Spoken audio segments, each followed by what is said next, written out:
എല്ലാവർക്കും നമസ്കാരം. Food and ക്രാഫ്റ്റിലേക്ക് സ്വാഗതം. ഇന്ന് ഞാൻ വന്നിട്ടുള്ളത് നമുക്ക് ദോശമാവൊക്കെ ബാക്കി വരുന്ന സമയത്ത് അപ്പോൾ പെട്ടെന്ന് ഉണ്ടാക്കാൻ പറ്റിയിട്ടുള്ള ഒരു ഈവനിങ് സ്നാക്കിൻ്റെ റെസിപ്പി ആയിട്ടാണ്. അപ്പോൾ വീഡിയോ എല്ലാവരും സ്കിപ്പ് ചെയ്യാണ്ട് കാണാം, എന്നിട്ട് ട്രൈ ചെയ്യുക. അഭിപ്രായങ്ങളൊന്നും പറയാൻ മറക്കല്ലേ. അപ്പോൾ ഇന്നത്തെ വീഡിയോ കാണാം. അപ്പോൾ ഞാനൊരു പാത്രത്തിലേക്ക് 1.5 കപ്പ് ദോശമാവാണ് എടുത്തിട്ടുള്ളത്. അതിങ്ങനെ ഒഴിച്ചു കൊടുത്തിട്ടുണ്ട്. ഇനി ഞാനതിലേക്ക് വറുത്ത അരിപ്പൊടിയില്ലേ, നമ്മുടെ പത്തിരിപ്പൊടി, ഇടിയപ്പം പൊടി എന്നൊക്കെ പറഞ്ഞ് വാങ്ങുന്ന ആ ഒരു അരിപ്പൊടിയാണ് 2 ടേബിൾ സ്പൂൺ ചേർത്ത് കൊടുക്കുന്നത്.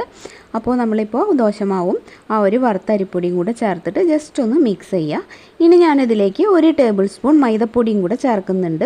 അപ്പോൾ നല്ലൊരു സോഫ്റ്റ്നെസ് കിട്ടാനാണ് കേട്ടോ, ഇല്ലെങ്കിൽ സ്കിപ്പ് ചെയ്താലും കുഴപ്പമില്ല. അപ്പോൾ ആ ഒരു മൈദപ്പൊടിയും കൂടെ ചേർത്ത് വരുമ്പോൾ കറക്റ്റ് നമുക്ക് ആവശ്യമായിട്ടുള്ളൊരു തിക്നെസ്സിൽ മാവ് കിട്ടണം. അപ്പോൾ നിങ്ങളുടെ ദോശമാവ് കുറച്ച് ലൂസൊക്കെ അധികം ഉണ്ടെങ്കിൽ കുറച്ചധികം പൊടികൾ ചേർത്താൽ മതി കേട്ടോ. കറക്റ്റ് തന്നെ ആ ഒരു അളവ് വേണമെന്നൊന്നുമില്ല. നമുക്ക് ആവശ്യത്തിനുള്ള കുറച്ച് മൈദപ്പൊടിയും കുറച്ച് അരിപ്പൊടിയും ചേർത്ത് ജസ്റ്റ് ഒന്ന് മാവിനെ തിക്കാക്കിയെടുക്കുക. ഇനി ഞാനിതിലേക്ക് ഒരു ചെറിയ സവോള ചെറുതായി അരിഞ്ഞതാണ് ചേർത്ത് കൊടുക്കുന്നത്. പിന്നെ ഒരു ക്യാരറ്റിൻ്റെ പകുതിയും എടുത്തിട്ട് നന്നായിട്ട് കുഞ്ഞാക്കി അരിഞ്ഞിട്ട് ഇടുന്നുണ്ട് കേട്ടോ. പിന്നെ ഇതിലേക്ക് കുറച്ച് പച്ചമുളക്, കുറച്ച് ഇഞ്ചി, പിന്നെ കുറച്ച് കറിവേപ്പില, ഇത് 3ഉം കൂടെ ഒന്ന് ചെറുതായിട്ട് അരിഞ്ഞതും കൂടെ ഇട്ട് കൊടുക്കുക. ഇനി നമുക്ക് ഇത്രയും ഒന്ന് നന്നായിട്ട് മിക്സ് ചെയ്തെടുക്കാം കേട്ടോ. ആവശ്യത്തിനുള്ള ഉപ്പ് ചേർക്കാനായിട്ട് മറക്കരുത്. പിന്നെ ദോശമാവിൽ കുറച്ച് ഉപ്പുണ്ടാവും, പിന്നെ ഇതൊക്കെ ചേർക്കുമ്പോൾ കുറച്ച് കുറവ് വരും, അപ്പോൾ കുറച്ചും കൂടി ചേർക്കുക. പിന്നെ ഒരു 1/4 ടീസ്പൂൺ ബേക്കിംഗ് സോഡയും കൂടി ചേർത്തോളൂ.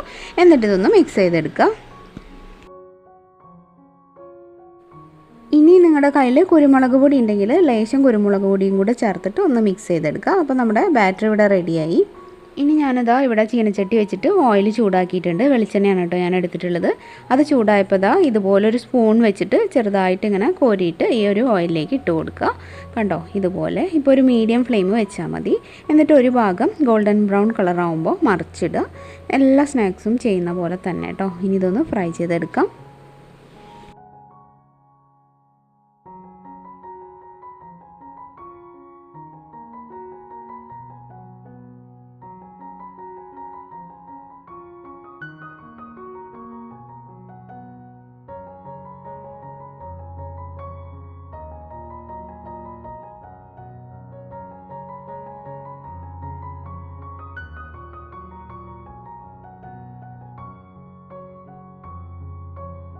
അപ്പോൾ പുറത്തൊക്കെ നല്ല ക്രിസ്പി ആയിരിക്കും, ഉള്ളിൽ നല്ല സോഫ്റ്റ് ആയിരിക്കും. ആ ഒരു ഉഴുന്നുവടയുടെയൊക്കെ ഏകദേശം ഒരു ടേസ്റ്റ് ഉണ്ടാവും.